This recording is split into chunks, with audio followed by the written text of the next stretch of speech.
pushing forward. Honestly, do you want to just talk about it? Do you want to talk about the thing, and then we can figure out if we put it in or we leave it in, or are we talking around the thing? Because I'm willing to do both. Do you mean that we hold you to account? Yeah, exactly. Yeah, we may as well jump right into it, man. Yeah. Just because I feel like... First thing we do, I guess, is introduce ourselves, because nobody has said anybody's name on this yet. True. I'm Slava P. I am...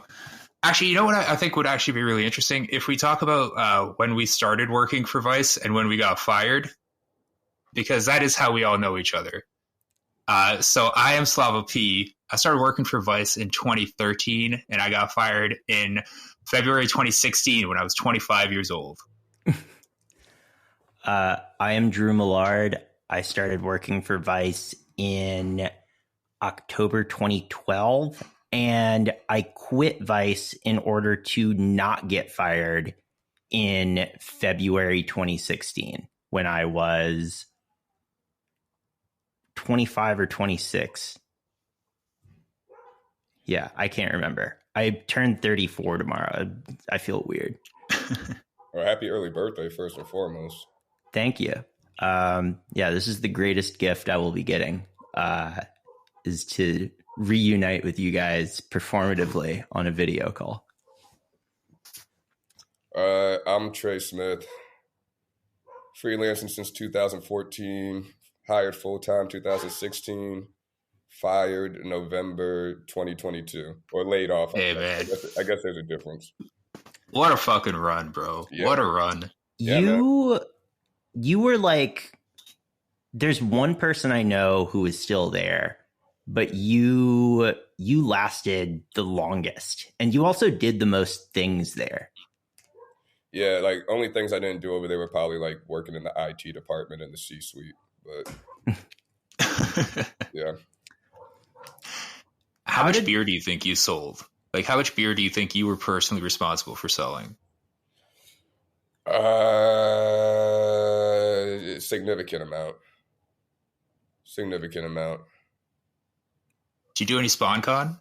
Yeah. Well, speak of the devil, Coachella was this weekend, and last year I went to go hawk some Ray-Bans with the cameras in them. Oh, the Facebook ones? Yeah. What were they like? Can you recommend them? Whoa. No free sponsorships on Nersey. All right. They got to pay for that shit. You know what? You're absolutely right. Don't give your opinion on anything that you could buy in stores. All I'm going to say is they're definitely sunglasses and they definitely take photos. Okay. That does like raise the possibility that this is like technology sourced from like DARPA or Skunkworks or whatever, or MI6 from James Bond. Man, remember Google Glass? Like, I really wish that took off more. Oh, look, because it does the same shit. What's up? The fucking sand scanners with the yeah, I remember that shit. Yeah, that shit was tight. Every time I saw someone with them when I was like out, I would always ask to take a picture with them. And people did not appreciate it because I think they kind of in their souls knew that it was bad, and like that was sort of confirmation of that fact. You know what, like, is a big indicator of the future in as far as like guys who have been in jail since like 9/11, and then like a guard walks by and he has an Apple Watch. That to them is like the scariest, newest technology, because they're like, it's a fucking phone, which they already don't understand, but it's on your wrist. So, it helps to keep things in that context. Cameras and glasses, yeah, cool, but pretty mediocre compared to a fucking phone on your wrist. I can understand being completely terrified of that. Yeah. Like, I mean, like, I've never done hard time, but like working in music and stuff, like the first time I had like heard hyper pop. It was like, what the fuck is going on here? Yeah. So, who saw the news about our former employer Who didn't see the news, man? Talk of the fucking town. Yeah, had, man. Thoughts and prayers. I had like 3 or 4 people immediately text that to me. I'm sure that is a very thing that happened to both of you as well. Oh yeah, especially since I'm like I have been most recently let go from the company. People were like, "Damn, man, you leaving 6 months later?" And I was like, "That's right." Well, like it's not it's like a weird thing because it feels like Vice has been in this like slow, steady descent into death. And this is just like another step along this like sort of business death march.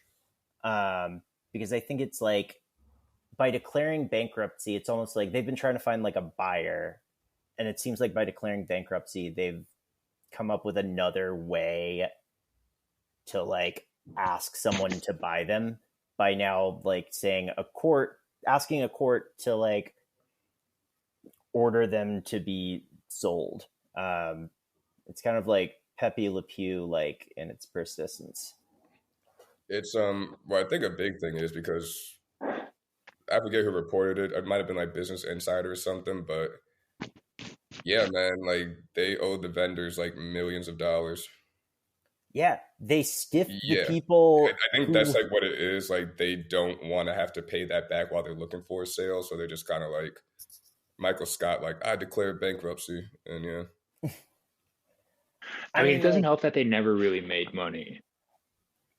No, they made money. They just didn't make enough money. Did Vice make money, or like the advertising arm of Vice made money?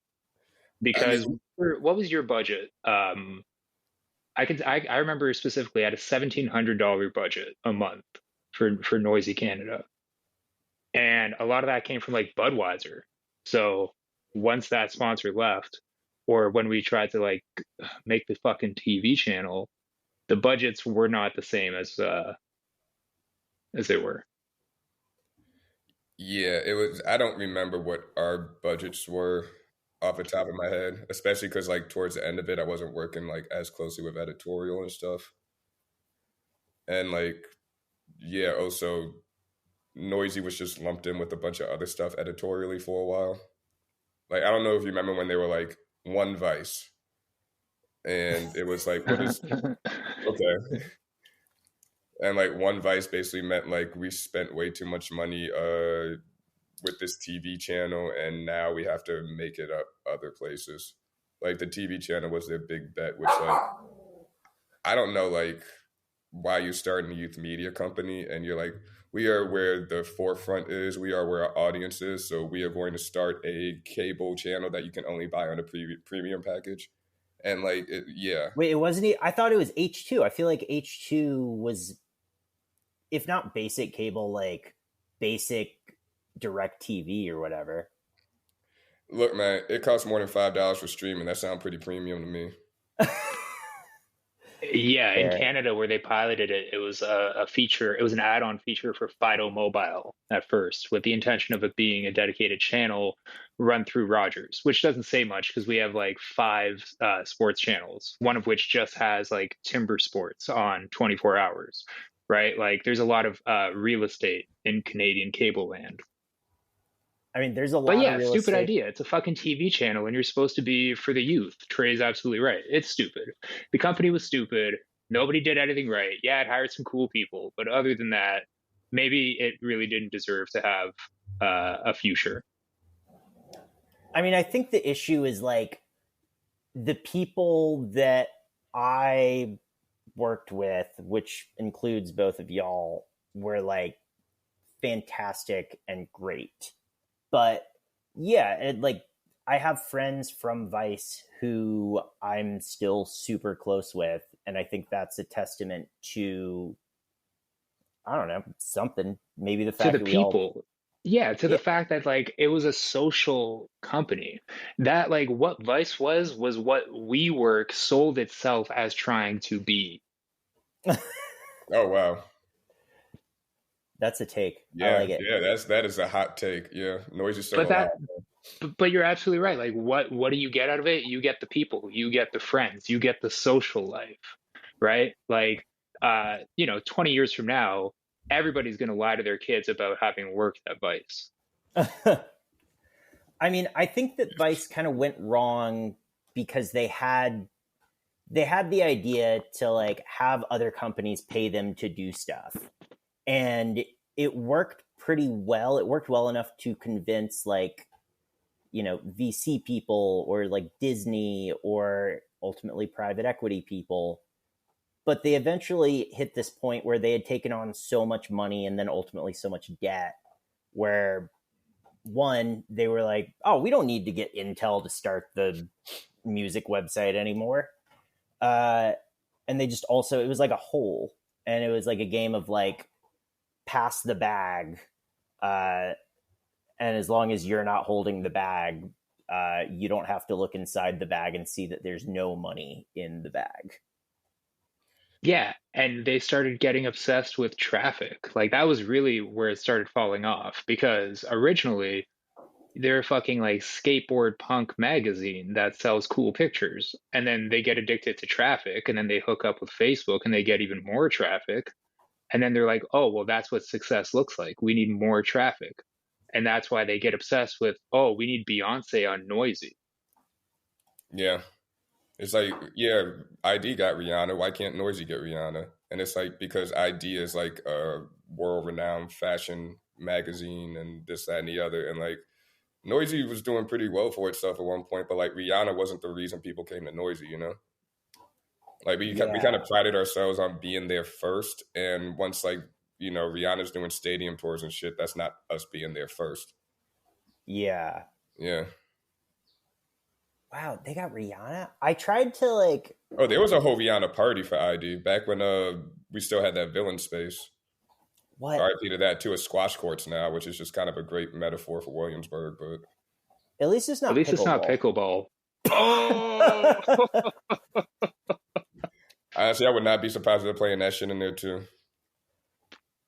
Well, also, like, there was like this certain period between, when Vice started, Gavin McInnes was there, and that guy, Nersey exclusive, he's bad.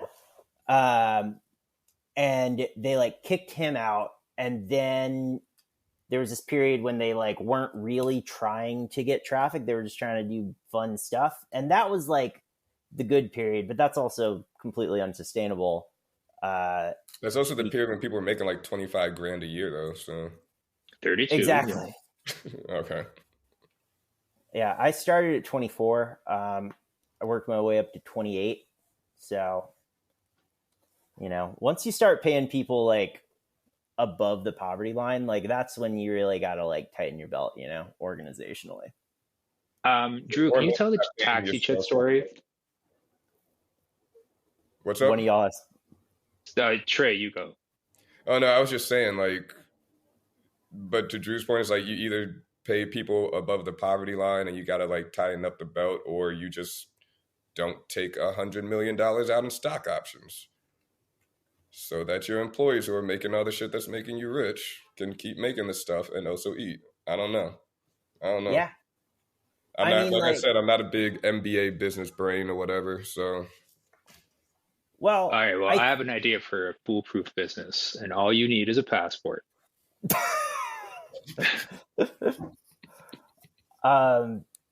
Okay, I'm in. I think a good business strategy is not paying yourself like multiple hundreds of millions of dollars and then buying the house from Entourage. But it's such a cool house. It's such a cool house. Iconic scenes from that show. Turtle lived there. Fuck you mean, man. Yeah, I know. It had a pool in the basement where Turtle like did something that's probably illegal. Yeah, it would have been better if like he had bought the house and like he himself did not live there and just let everyone hang out there, or had that been the office. That like a WeWork. Like a WeWork, yeah. And like, hire Jane's Addiction to just like stand in the lobby and play the Entourage song on a loop. But yeah, I don't know. I do think that like the idea of chasing traffic it's dead. And potentially the new thing is just, if you were a media company, just like cultivating a vibe and hoping that people like somehow give you money. I don't know. You think like people are gonna subscribe to Semaphore for the vibe? I think this is now the age of just like individuals. Well, y'all know that one newsletter, Blackbird Spy Plane or whatever? Yes. Yeah, I mean, they're strictly like, shout out to them, man. They're like just 110% vibes, and it seems to be working out very, very well for them. Yes. And maybe that's also part of the move, too. It's like, yo, we're really about to live in a Substack age. Yeah. Also, to that logic, being completely inscrutable seems to be important. Because I don't know. What do you mean, like never having done anything wrong? No. Inscrutable is in like, you read Blackbird Spy Plane and you're just like, I have no idea what this sentence is actually saying. It's just like, it's only vibes. Oh, yeah, it's provocative. It gets the people going. Exactly, yeah. Yeah. Are you bullish on vibes? Dude, vibes have never been more important than ever, man. Like, look at what a data-driven world's doing to us. Yes.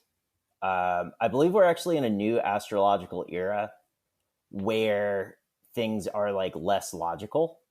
I don't know if that's true, but I feel like Emily told me that a while ago. And if that is the case, then yeah. There's got to be something on that going on over here. Hold on. Okay. I think people just kind of overrated how valuable their data is, or just data in general. Like, we were so data driven, and like, where did it get us? Like, we've had all the numbers for like 20 years, and what did we do with them? We elected a fucking Cheeto, Slava. Nerzy Resistance podcast. So Emily was right. We are, if we're not currently in it, we're pretty close to the age of Aquarius. Okay. Oh, sick. Yeah. Aquemini, man. That's like one half of Aquemini. Yeah. Astrologers believe that an astrological age affects humanity, possibly by influencing the rise and fall of civilizations or cultural tendencies. Traditionally, Aquarius is associated with electricity, computers, flight, democracy, freedom, humanitarianism, idealism, modernization, nervous disorders, rebellion, nonconformity, philanthropy, veracity, perseverance, humanity, and irresolution. Okay. Man, ChatGPT wrote that. All right, man. Well, is that better or worse? Is that better or worse than the age that we were in, do we think? Let me see what the age of Pisces was talking about, because that's apparently the one we were in. Okay. Okay, so the age of Pisces defines the time where human beings... Okay, hold on. Okay. The age of Pisces defines the time when human beings engage more than ever in the matters of the soul. The ideas of human transcendence, dissolution of the self, and connection to a higher ideal consolidated in the collective consciousness and took shape in various forms. The birth of Jesus Christ, the founding of the church, and the establishment of one fundamental religion were a few great marks of this time, which influence human life today. Wow. You know what fish means in jail? Probably something crazy. Probably something we're going to have to cut out, but go ahead. Yeah, the same thing it means in Jamaica. Ah, okay. What? Use your context clues and your context clues. Yeah. Oh, okay. Yep. Okay. So we have Jesus for the age of Pisces, and for one of these fucking tech bro losers for the age of Aquarius. No, dude, we got Nerzy as that's gonna save everything. Man, I hope we do, goddamn. Yeah. Back to like this vibes versus data thing, like where did it all go wrong? Because I feel like you do need kind of a balance for it, because like, yeah, but data shouldn't be making every single decision for you. And maybe vibes shouldn't be making money. I feel like you should be able to monetize vibes, but responsibly. Because like that's just kind of like what being a working artist is or whatever. Yes. And I also think that like, you know, the people like in the past like 3 months, everyone, including me, has just started using the phrase like low interest rate society and how we are no longer in it. And like what that essentially means is like, because interest rates were low, there was no point in keeping your money in the bank. So if you were like a retirement fund, you would give your money to a VC who would just like throw money at people in the hopes that one of the things ends up being like Uber. Which also like, doesn't make any money. Yeah, but it's getting there. Dude, like it's been fucking... Yeah, according to the fucking adults in the room. Yeah. Yeah, it's like we're just around the corner, man. And so it's like all of these like wacky things, including digital media, were getting funded. And like, you know, when you are interfacing with like Silicon Valley people, you have to have something that they can like really sink their teeth into. And I feel like that's where the focus on data came from. That might be too granular. It's also just like, if you have data and you're like, well, our traffic grew from 1 million views to 5 million views in 2 years. So you can extrapolate that out from 5 million views to 20 million views in the next 5 years. That means in 5 years, our company will be worth, you know, 4 times what it is now. And you can extrapolate that out to like, you know, 10 years down the line, and suddenly you're able to say, oh, this company is, you know, we might only be worth $10 million now, but in 10 years, we're going to be worth $160 million. And we have the data to prove this. Yeah, I guess the thing that they didn't consider was that people grow up with the company, and a lot of the people who were like big fans of Vice when they're 16 are now not big fans of Vice, but they're now big fans of like Matt Walsh or someone else at the Daily Wire, you know? Well, except those I can't believe Vice got woke, man. Oh my God, actually, woke, man. But literally, Vice got woke. Drew, do you remember how many times we would post on Noisy Facebook and people would be like, man, Noisy fell off. And it's like, the site is only a year old. Well, there was like, people also love to say that. There was also this weird disconnect where like you would have people who were like super into the Vice YouTube channel where they're like, we're going to airdrop a fucking hipster into like, you know, the jungle, and they're going to fight a snake and then like get high off a frog. And that appealed to It's one of my favorite episodes. Yeah, I know. It starred me. And that appealed to a certain type of person who is probably less predisposed towards caring about like, you know, woke stuff. And so I feel like Vice had accidentally created 2 audiences, and one of them just hated woke stuff. And the other one could be easily lulled away, which is why CNN tried to do their own version of Vice, but they would like, instead of sending Action Bronson somewhere, they sent fucking Stanley Tucci. Wait, they sent Tucci? They sent Stanley Tucci on a tour of Italy to like find the best pasta. I think. Whoa. I don't really like know what people are. Hang on. Okay. Tucci. But I mean, like that's just like searching for Italy. Exploratory journalism is like Vice really did kind of pioneer that in a way, where it wasn't just like we're sending somebody over there to do some very serious war reporting. It's like, hey man, so in Japan they got this juice that gets you really fucked up. So like we sent this dude from Kansas to go try it out, and it's like, okay, yeah. And it was like compelling as shit somehow. Or like, yeah, we're gonna send Baby Ball 69 into the middle of Atlanta and make him very uncomfortable around black people. And yeah, I mean, let me rephrase that because it's not clear to him.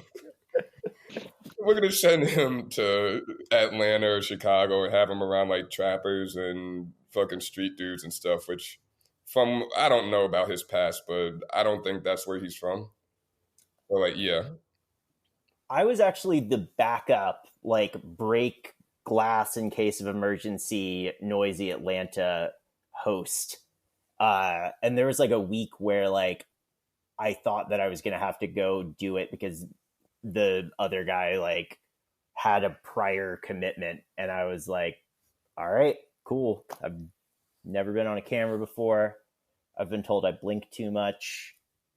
You know, I will say one thing, not to cut you off, but fun fact: the Vice Live show was actually something that Alistair had me and D and Taji pilot for digital. Mm-hmm.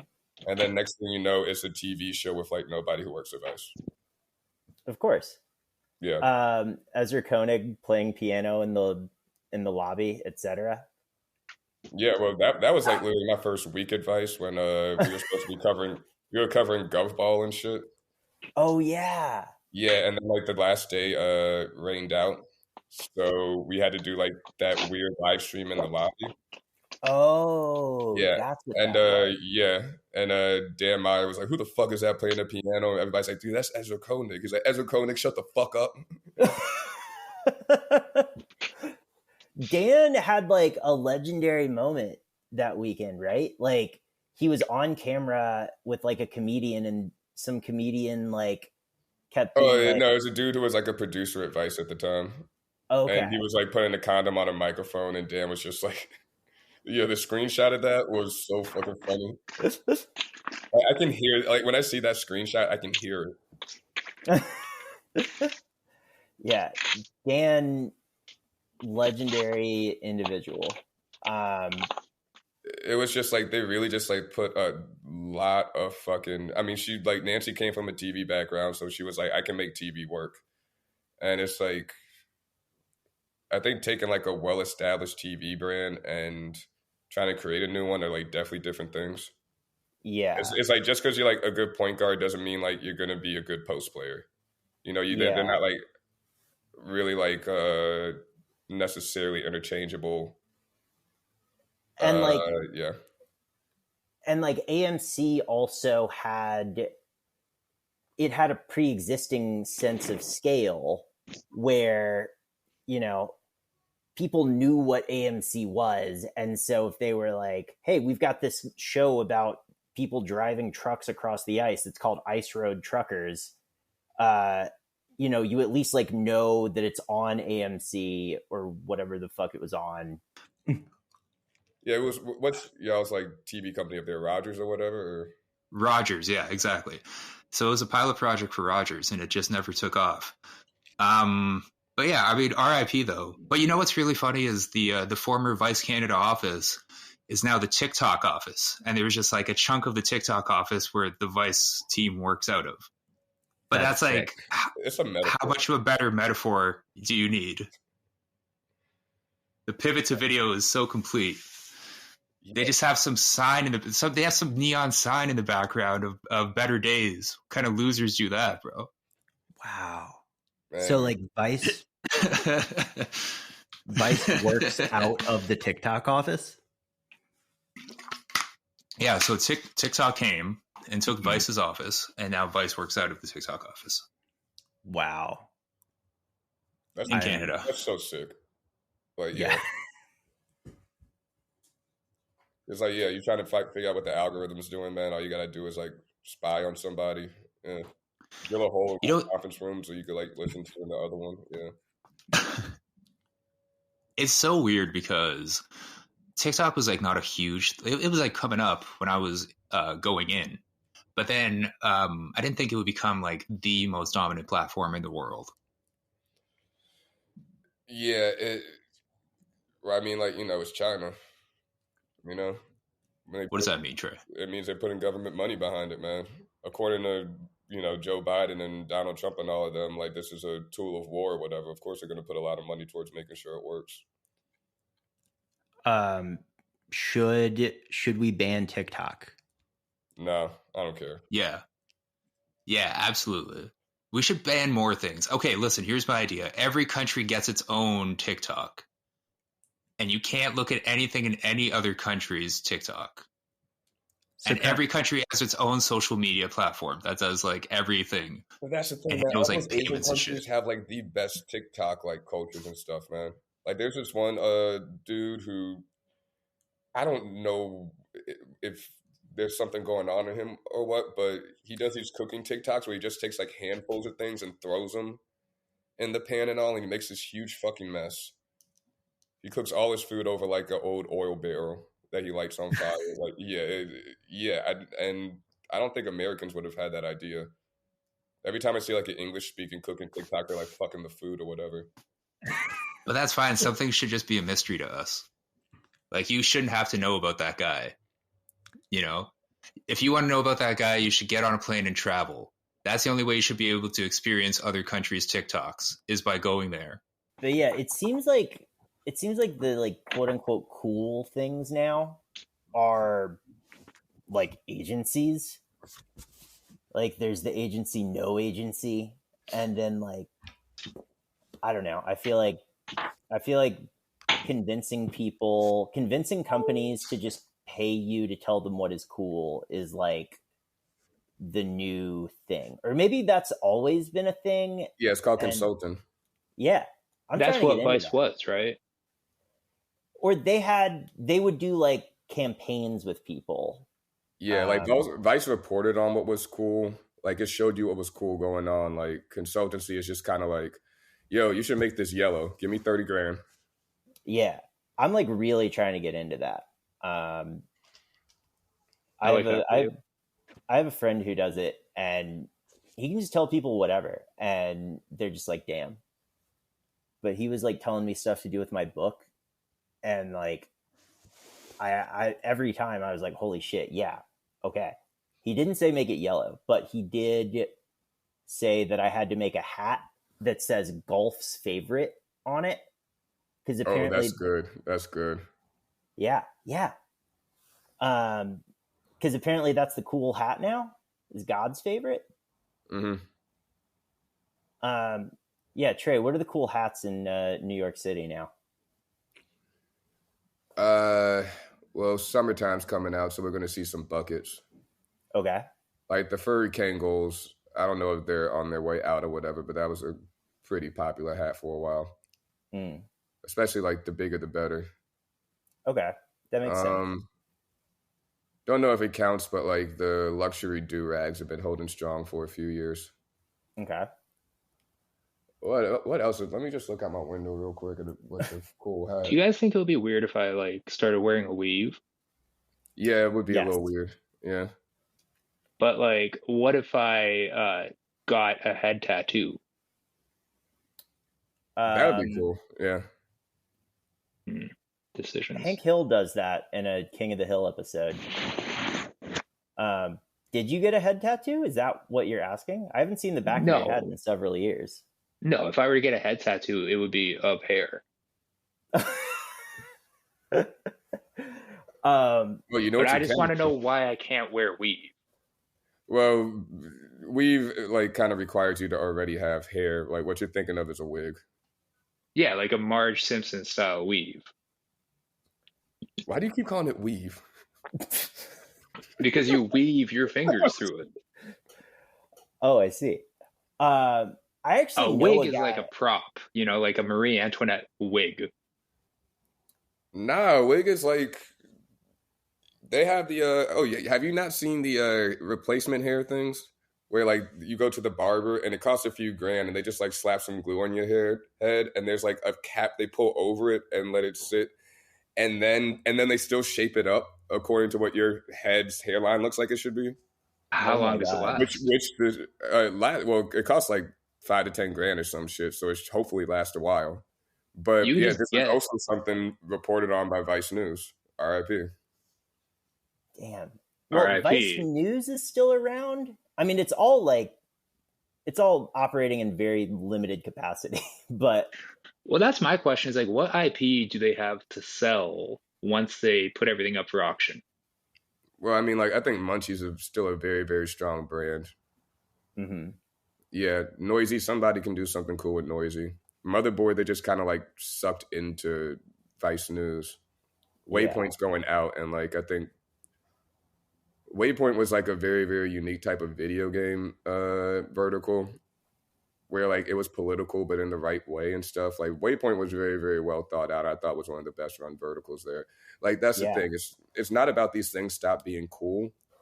It's they stop being profitable because like the place was being run by people who like might not know what the cool music is, or like probably didn't pick up a video game controller to play anything but Pac-Man in the past 30 years, or like But there is money out there. I guess that's kind of what the most disconcerting part of all of this is to me, is that at one point they had their finger on the pulse of where the money was. And now it's not like there's less money. They just don't have it anymore. Well, that's just a big part of like how Google and Facebook / Meta, whatever we're calling them now, how they just kind of like ate up the entire internet ad market. They control like, if not the whole thing, pretty close to the whole thing. And after like people are like, yo, we could pay to like specifically do a campaign with you, or we could just feed ads through Google and stuff and like, you know, play the SEO game. Sure, but like, you know, the Daily Wire is still a very successful company to the point where they were throwing around $50 million contracts. I mean, even Joe Budden doesn't get $50 million contracts, and they were giving that shit to fucking Steven Crowder's bitch ass. So there's money. That's because the Daily Wire is a very, very important right-wing kind of like mouthpiece, and we all know who's funding the Daily Wire. The Daily Wire isn't a media company so much as it's a front. Yeah, a lot of those places do get subsidized by right-wing billionaire tax write-off organizations. And like, which one's the right-wing billionaire? The Cook brother. There used to be two of them. I mean, basically all of them, I think, is what Slav is asking. But like, like Soros is the one that's on the left, right? Yeah. And then Koch is the one on the right, and then Thiel. Yeah, Koch, Thiel, Mercer. Murdoch. Oh, right. Well, he's Australian, so. And he also owns part of Vice, so like, yeah. Listen, so fuck him. A good portfolio has counter programming to make it. You gotta diversify your bonds, man. Yeah. I mean, yeah, and also like, you know, those places, they have less competition. And also their audiences are, quite frankly, older, ergo they're on Facebook.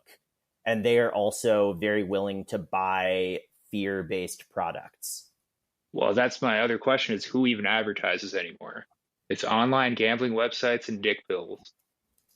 And like colloidal mattresses. Silver companies and stuff. Yeah, that's true. Silver and gold. Yeah, My Pillow, dude.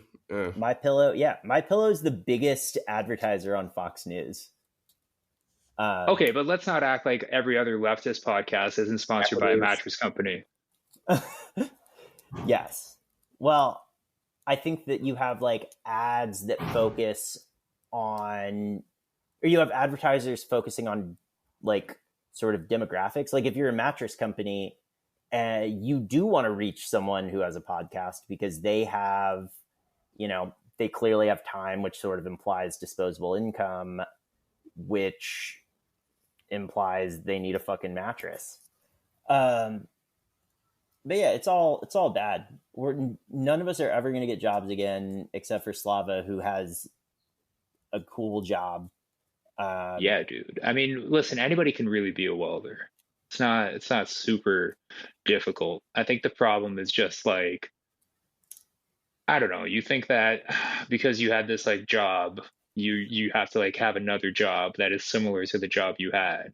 And part of like the beauty of going to jail was like it's a very definitive chapter end, right? Like I'm not really under the illusion that like everything is supposed to continue on the same trajectory. I'm supposed to take a huge L. That's like what going to jail is all about.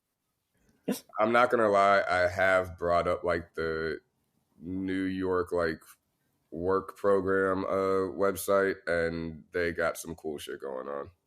They got like they got like a legal weed industry course. So it's like a 10-week course. Whoa. Yeah, so I don't know. Because I don't know, like, you know, I'm getting older and I'm not trying to be like 40 something, like if I have a family or whatever and stuff, like doing this shit every 3 years, like hopping around at different places. Eventually I just got to bite the bullet and take the job at Newsmax. You know? Yeah, you can age into a Newsmax job in a way that you can't in like Zoomer media. Oh But man, Trey, Trey, do you know how much?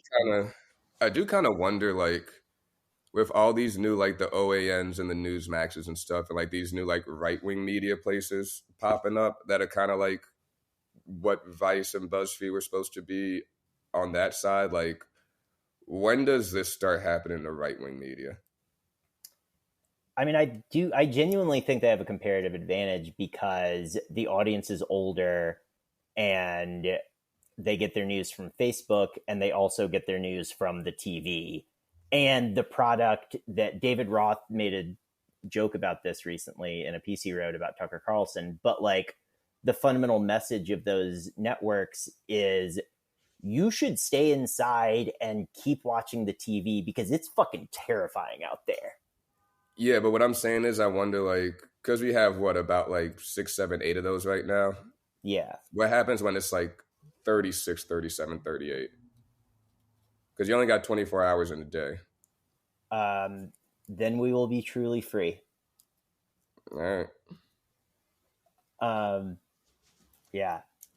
Then we can all just sort of like admit that we should have like just gone to community college and learned a trade instead of trying to be like professional cool guys. It was fun while it lasted. Yeah. Well. Anyway, you know, peace to everybody still left over there in these places. And yeah, man, you know, we're all going to hopefully be fine. Let me knock on wood. It's scary out here right now. Yeah. I was kind of almost hoping darkly, like when the Silicon Valley Bank thing happened, part of me was like, oh my God, is this going to be the big one? And just like the economy completely collapses and no one has any money and we can just like all do like random jobs and like no one will feel like any pressure to like get back into media or whatever. Oh man, the way I would become a candlestick maker so fucking fast. Candlesticks. Yeah, man, we don't have electricity. People are gonna need candles. That's true. You sell shovels during the gold rush instead of panning for gold. You don't sell fire in the post-capitalist Stone Age. You sell the candles. Yeah. But yeah, speaking of the clash between, y'all want to move on to the next thing or? Oh hell yeah, bro. Yeah. How long are we talking anyway? Like 45 minutes. 45-minute eulogy, bro. Holy shit! I wouldn't even give like a family, like a close family member that much time on the pulpit. And we do have when they have like certain Pokemon in certain parts of the world. That's exactly what I'm thinking of. Okay. Yes. Okay. Slava, are there Canadian specific Pokemon? Slava's like really into Pokemon. That was like the main thing he has done after getting out of jail. No, like not just since getting out of jail. Like when I was on the run in Montreal, I was heavy into Pokemon Go culture. That's actually what started it again because they're heavy into it in Montreal. And it's just a good way to meet people. But shout out to Boss Sauce who actually beat the game. Yeah. What? Yeah. Oh yeah. He got to the end of Pokemon Go. Yeah. He's level 50. It's very hard to do. What? You can beat Pokemon Go? Well, you can. I mean, they keep releasing new Pokemon that you have to catch, but like they don't have all. Like first of all, there's 1,000 Pokemon now, more than 1,000. I think like 1,004 or something. Yeah, I don't like that. And, well, think about how much harder it is to like remember their names. But it's honestly like the battle system in the actual games now is so complex because there's so many like facets to remember. They can hold items. They have abilities. There's like, you could change the battleground. It's insane. It's like people are really chimping out over chess and everybody's talking about, ooh, I'm so good at chess. Who gives a shit? Okay. No, Pokemon chess battles. is tight. Chess is tight. No, fuck chess, bro. Chess is overrated as hell. No. One of my best friends is a professional chess coach and a professional chess podcaster. Shouts out the Chess Feels podcast. So you can't say anything bad about chess. I will defend chess. I have never played it, but it's tight. Trey, how do you feel about chess? I think chess is other people's business. There's a lot of games out there, and chess is like, I like games that you look cool playing, even if it is nerd. Like Yu-Gi-Oh. That's one. Yeah, but like I got really into pool over the past few months while I've been laid off. Yeah, it's like, I've just had like a lot of time, and it was like, okay, well, let me just go like hit a bar at 6 p.m. and drink some seltzers and bitters and play pool for a few hours. Do you play for money? Nah, just like bar rule stuff. Okay. Yeah, because if you got a whole bunch of drunk people around, and especially like in Williamsburg, it's gonna get a little weird. People play with money. It's pretty easy to look good playing pool because you just have to hit it hard. If you hit it hard, it looks like you know what you're doing. Yeah. There's like all sorts of stuff. Like, I love getting that little kiss shot when you just have to like scrape the ball and it goes. Like all sorts of math and stuff going on, but you look so cool doing nerd shit. Yeah. What are other acceptable games to you, Trey? I'm really fascinated by this. I think backgammon is on the list. Okay. What? Yeah, most card games, especially spades. Okay. Yeah, I'm gonna say not poker. Wow. Okay. Yeah, poker is like weed now, and that it's just become so mainstream. And you can do, you can make some good money playing poker, but you also got the guys who like have their hoodies all the way up and the glasses on, and it's like, you can't read my face at all. It's like, you coward. Yeah. What are you trying to hide so much? Yeah. You ever play Big Two? Hmm? You ever played Big Two? Nah. How you play Big Two? What is Big Two? It's also known as Chinese poker, although I don't know if that's just what they call it in jail. But it's pretty much like poker, except you have to find the hand in your hand and then play it down. And the goal is to run out of cards. It's a stupid game, and if no one's played it, I'm probably not describing it well. So let's just cut this part. Let's just cut. Just cut this. This is embarrassing. This is embarrassing. Okay, now future episode where we do a big investigation on Big Two. Yes, Big Two. Yeah. When I was in jail, and I would be talking to like people with substance abuse problems because, they need someone to talk to too. But they're also like, man, they got some good stories. But anyway, they'd be like, yo, you ever done coke? I'd be like, yeah, of course I've done coke. And then their second question would be like, did you ever bang it? And I'm like, what does that mean, bang it? They're like, like inject it. And I'm like, no, never. No. They're like, oh, then you've never done coke. Cocaine hipsters? Yeah. Yeah. These guys are like, no, it's way better when it goes right into your bloodstream. Jesus. Oh no, you've never done the proper traditional preparation of it. Like, don't tell me you've done ayahuasca before. Like, no. You weren't in the woods. You weren't infringing on someone else's habitat and culture. No. You just got a root in the mail. Poser. I'm completely going to cede what Slava is about to say because I happen to know a good story of this. But Slava, did you ever have to fight in jail? Or like, what do you have? Man, I don't know. I don't want to put this story up. Well, wait, did we hold? It's not a good story. That's the problem. But yeah, okay, set it up. Or what are like the most like, American jail style experiences that you had? Okay, so the perfect example. Have you ever seen the show 60 Days In? No. It's on A&E, which you get in jail, and it's about an American jail in America where they've put some people who are like former police officers or just normal civilians, and they put them in jail to see if they could make it for 60 days. What? So everybody And they're doing in jail competing for money. no. There's no money involved. This is like the purpose of this is that so they could identify points where they can improve the facilities, because you get out and then you rat to the warden and you're like, boom, this is what I was able to do. There was actually one guy who came in and he started running things. And What? yeah, bro, it's a good show. But check this out. This show takes place in like an American style prison. Now, provincially, so kind of like our state facilities are built after American style prisons. So when you're in provincial jail in Canada, you are more or less in the same type of jail that you would be in America. You have the same fucking cells, orange jumpsuit, octagonal tables with those uncomfortable benches, pretty much like a 1-to-1 clone. But I was only in that facility for like 17 days, and then I went right to federal because my charge is a federal charge. But to go back to it, that show being really big in jail in Canada at the federal level made people believe that they were running a similar show in Canada. And they started accusing people of being on 60 Days In. Oh my God. In Canadian prison because of a show they saw on A&E. So this was just like that's set in like Louisiana. What? This is like a psyop to keep you all from like organizing and stuff. No, that's the craziest thing. There's like full prison unions and shit. They're actually pretty well organized.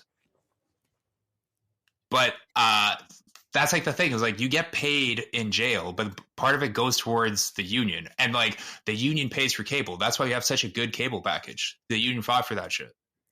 I love like the idea of turning to prison in like Salem during the witch trials and shit.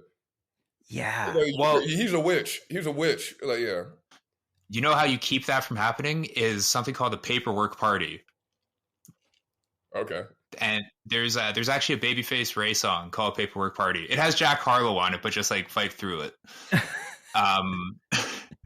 The idea being like you get like foolscap paperwork with your charges on it, and you're supposed to carry that on you. And like if anyone asks like why you're there, you can always show it to them. Because if you're like a pedophile or a sex offender, there's shit on there that you don't want people to see. So that was like really the biggest one. But to go back to your question of what's the most American jail experience, it's people thinking that they're in American jail to the tune of like there being an A&E show filmed there. Because that was happening like season 4 of 60 Days In. People start to understand what's going on, right? Oh, prisoners wow. are like, no, we get A&E in here too, eh? Like we see the show. But that makes sense. That paranoia makes sense in the States where that show is being filmed. It doesn't make sense in Canada.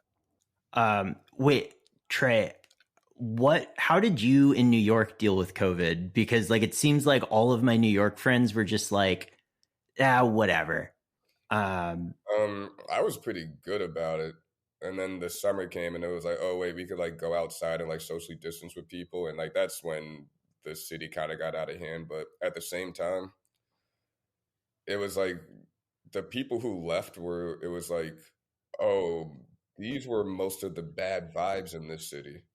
It's like people who like had no concept of community or anything like that, who were just like there to like take. And like once you couldn't go to shows anymore, you couldn't go to the bar. It was like, well, there's no point in me being in New York City.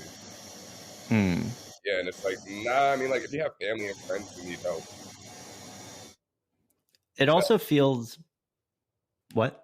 I was just saying, like, no, if you have family and friends who need help and like you're all gonna look out for each other and all, like, yeah, it's having like connections to people is a good reason to stay in the city. But I do understand people who had like dogs or kids or whatever, and they were just like, I need to go get more room and like my family's safe and shit. It's like, yeah, man, go back out to the suburbs or like fly back to Kansas or wherever they are.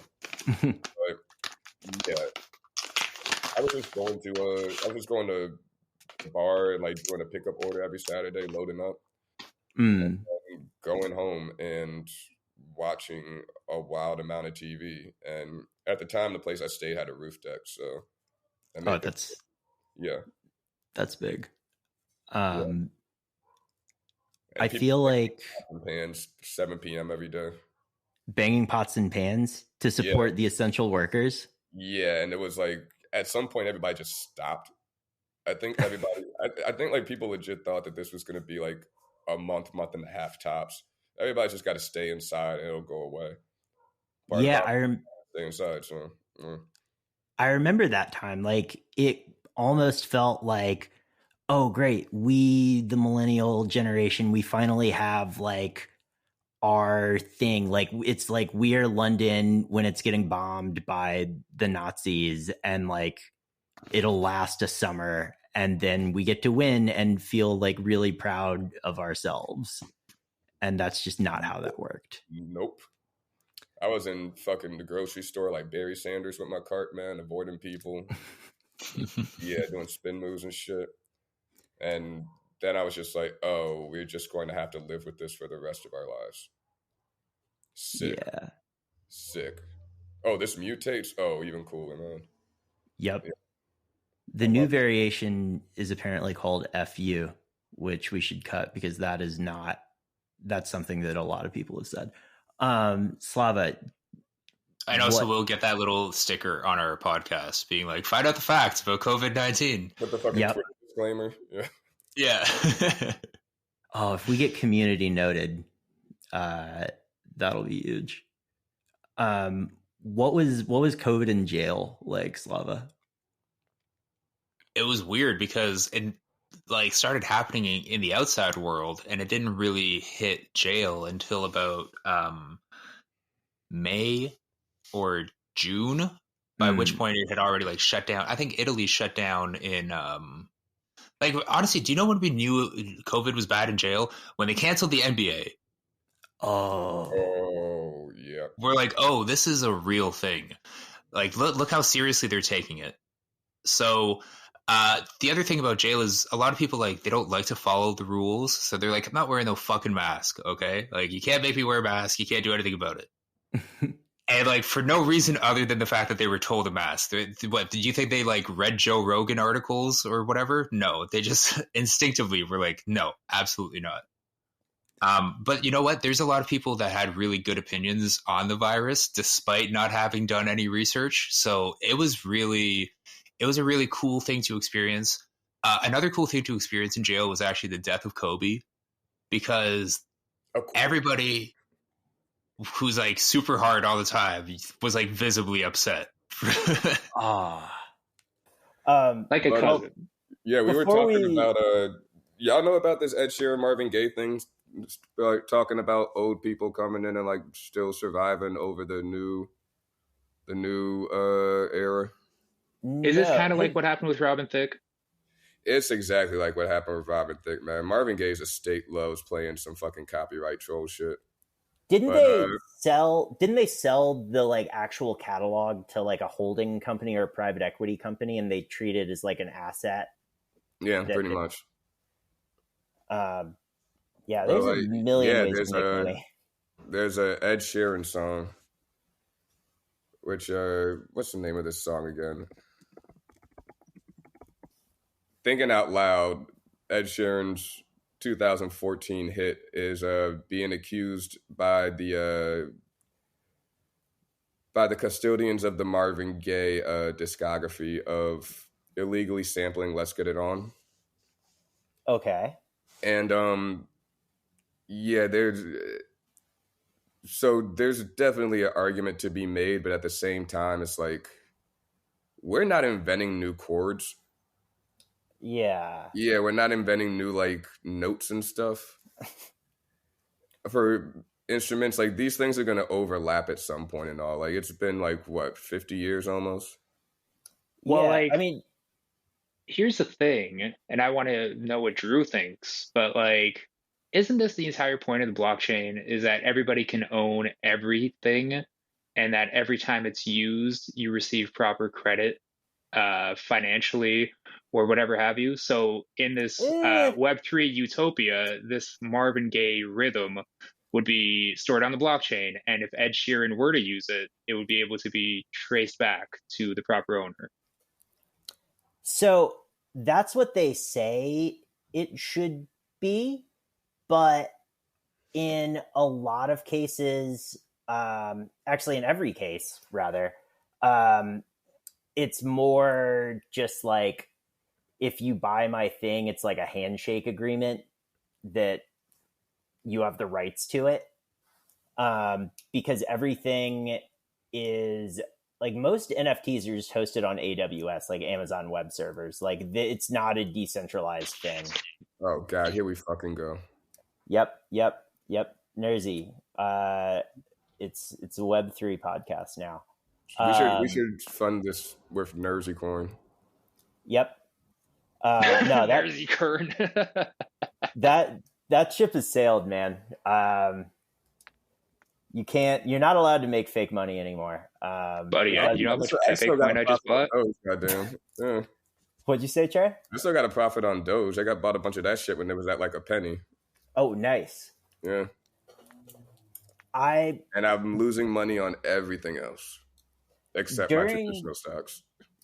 During like that boom, or during the like low, I kept buying so much shit, and then I would freak out and sell it like a week later. Like I bought an entire Ethereum for $200, and then it went down $25, and I was like, "Fuck this, I'm done." You hold. You gotta. What did all the nerds say? Hodl. Who cares? Hodl. Wait, we were talking about music and cool shit. Why are we talking about Web3 now? Is this gonna? Okay. It up, motherfucker. Like what? Is Ed Sheeran? Is Ed Sheeran and Marvin Gaye preventable in a Web3 utopia, Drew? No. Also, you cannot change, even if you have some shit on the blockchain that, you know, is automatic and trustless, they like to say, you cannot change. No bit of code can change human nature. And like, what the people who are controlling Marvin Gaye's catalog right now, the legal arm or whatever, they're basically saying, okay, Marvin Gaye pioneered certain vibes that involve some certain rhythms, some certain chords, but mainly it's just a vibe. And so like, if you make a song about fucking that happens to be kind of slow, you're done. You can't do it. And so Marvin Gaye pretty much owns the rights to fucking. Yeah. I mean, like the Strokes stole the Tom Petty riff from the ding ding ding ding ding, whatever that song is. The Strokes stole a Tom Petty riff, and Tom Petty for Last Night, and like Tom Petty didn't give a fuck. Like that would be like saying Tom Petty he owns the rights to the vibe of like accessible youthful rebellion, you know? No, Vice owns that vibe, actually. Yes. I mean, they're gonna have to sell that vibe in the fucking liquidation, in the fire sale. Yeah. What if they just change the C to a B?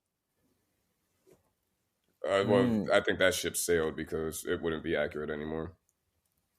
Also, Vibe magazine is not doing well. That's right. Right. They shuttered their print edition quite some time ago, I believe. But yeah, what if there were a Vice Vibe merger? That would be. Oh, dude, they would cover the shit out of this Marvin Gaye and Ed Sheeran thing, dude. Yeah, or that would be like in Vibes. Ghostbusters. Vibes. Yeah. Vibes. Okay. Is Ed Sheeran a noisy artist? That's he has bad tattoos, but he's also very popular. But he's also like apparently one of the biggest ambassadors for UK grime and drill across the world. You know, it's. I have a weekly call with my friend who's in jail. He's been in jail since 9/11, and he asked me to do something with the chat. Like, yeah, he saw 9/11 happen on the jail TV. Holy shit! Goddamn. And yeah, he. The crazy thing is, like, there's a chance he didn't do it, but there's no sense in getting into it now. But he was asking me to get ChatGPT to write something about snuff bottles for him. Which is like bottles? They're the things that people in Asia back in the 1800s would do opium out of. So they're kind of like little things. This guy makes money while he's in jail by bidding on auction houses like Soho or Sotheby's. What? So he'll get their catalog sent to him. He'll download it on a floppy disk because that's the only technology you can get. And then he will look through it. And because he knows what the trends are, because they move so slowly, he's able to like flip things from one auction market to another. So snuff bottles was a thing that he was really into. And he asked me to use ChatGPT to write him something about snuff bottles. And his mind was blown. Like he understands the potential of it immediately. So you have a friend who is an antiquarian who has been incarcerated since at least mid 2000. Who is dude. Like, and he think Fraser Crane, but he's been in jail the whole time. I want to ask what he did so badly, but I really don't want to know. Okay, I'm going to tell you. He killed an antique dealer. What? Oh my God. Here's the thing. Allegedly. Is this one of those lies you used to tell her that he really, like when you told us they call look it up. I looked it up. Okay. I got a phone in jail and looked it up. And here's the craziest thing. He was convicted for murder without a body. The body was found a few months later. And the only reason they went so hard is because the antique dealer, his brother was a cop. Oh my God. Oh. Yeah, bro. But there's no footage of this guy dragging the body out. There's like, their biggest tie to proof was like, there's blood in the back of the rental car, but it's like, it's a rental car. There's blood in the back of every rental car. Yeah. Yeah, exactly. That's not like enough to put a guy away. And he's maintained his innocence the whole time. Oh my God. And he's just been he's been grinding and hustling the entire time, just building his empire. And not only that, he's a sick baker. He makes like these eclairs that were awesome. So every Sunday I would go over to his range and I got a subscription to the New Yorker. Because you can get a subscription to 2 magazines. So I got the New Yorker and the Economist. Every time I would finish with the New Yorker, I'd give it to him. And we would then discuss it with tea every Sunday and like some kind of baked good. Canadian jail is just like... Man. Trey, I'm going to let you finish that because you were shaking your head too. Man, dudes rock. Man, R.I.P. Vice, but also more importantly, R.I.P. Jerry Springer. Yes. Oh man. I mean, he was just a fucking guy, man. Did everybody kind of experience Jerry Springer the same way, like after school? Oh no, Jerry Springer for me at least was like when you were homesick during the day. If it was like a half day at school, you came home and it was like after like The Price is Right or The View or like whatever fucking shows came on, it was like Maury and then Jerry Springer, then Steve Wilkos. I mainly experienced a Jerry Springer sized vacuum in my life as a kid where like all my friends watched Jerry Springer and they'd be like, it's so crazy. There's so much crazy stuff happens. But my mom would never let me watch it. So I had to sneak it, but Jerry Springer was so sick, man. He would just like bring clan members out and then half the crowd would like descend on him and just start beating the dog shit out of him. Which like sometimes like stuff looked like it was planned, but like you weren't really sure. And I think that's like, yeah, man, Jerry Springer's like the godfather of reality TV in some ways. He's also sick because he paid a hooker with a check. No, because like, you know, nowadays you could just do that shit with like Ether or whatever. But like he was really kicking. Yeah, I guess cash. But like he's the mayor of Cincinnati. He doesn't keep that kind of cash on him. Yeah, wow. Didn't he like return to politics after the Jerry Springer show? I'm not really the person to ask about local American politics. Oh, and also Montel. Let me not forget Montel. Yeah. Montel. So who of those? So Was Jerry like the most he was shameless one? he was like the name. Like if you were talking about if you talked about sleazy radio, it was Howard Stern. If you talked about sleazy TV, it was Jerry Springer. And I think there was a while where like Jerry was kind of the man. You know that like few years when Drake's killing shit and all, but then Future went on that run. Yeah. Yeah, Jerry Springer popped out like Future. Or it might be the other way around, but like it was like the two of them were just like neck and neck, man. Who do you feel like is like the spiritual descendant of Jerry Springer? I would put my money on like the Jackass guys. Honestly, I really hate to say this, but there's probably a YouTuber out there. Or a Twitch streamer or somebody like it's like they're not as masterful at it or whatever, but like it's like just that shock value TV. And I mean, all the kids watch like YouTube and Twitch now. There's got to be somebody out there like that. It's not Joe Rogan. I'm not giving him that. No. Is it Aiden Ross? I don't know who that is, but just that name sounds pretty. Aiden Ross is the smartest person to ever come out of Florida. Yeah. Aiden Ross is honestly, bro. It's so bad. And so let me see if I get this straight, because I got my story from some guy on Discord. So fact check me in real time. He came up as a NBA 2K professional competitive player who somehow got the chance to meet LeBron James, and that catapulted him to like the stratosphere in terms of online fame. Sure.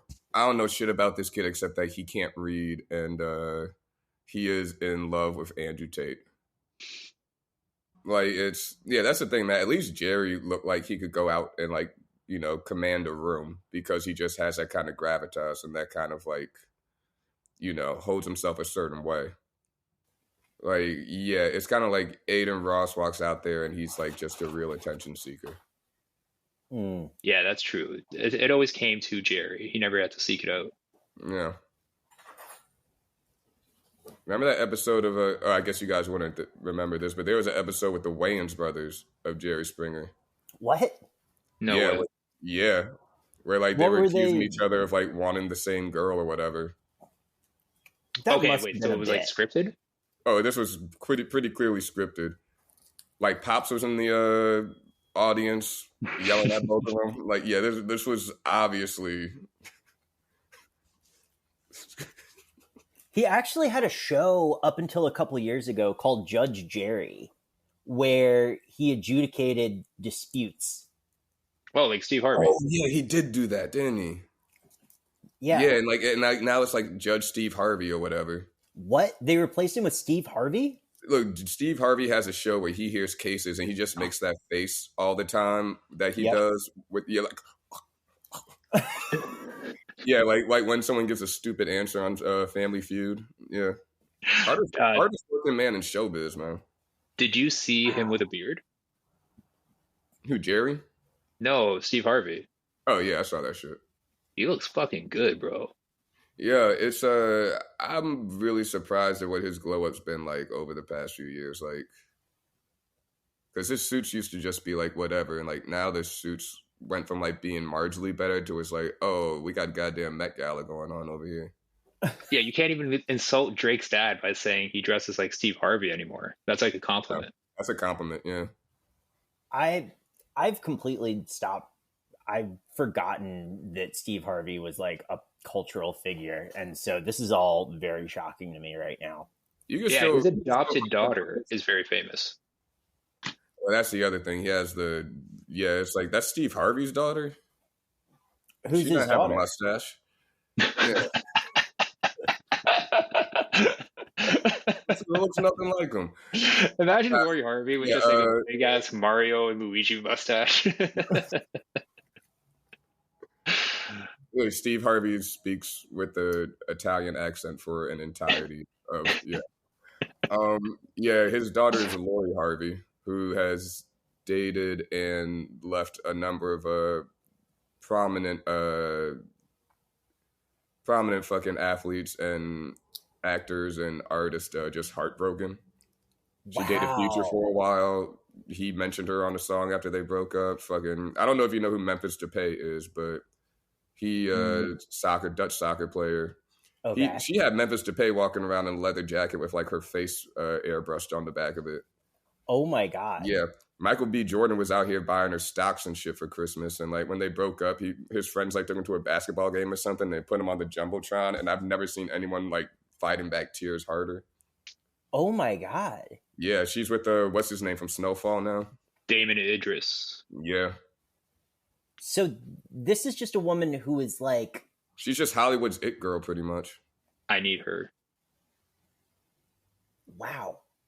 And it's Steve Harvey's daughter. Adopted daughter. Adopted daughter. Wait, she's adopted? Yeah. I didn't know that. So that's why she doesn't have the mustache. Yeah, that's exactly. It's like, yeah, so, okay. So, I think that's a good amount for this first episode. We'll see how this keeps going and stuff and, like, just, knock these out. It's always a pleasure talking to you two. I would like to say one last thing, a toast to Jerry.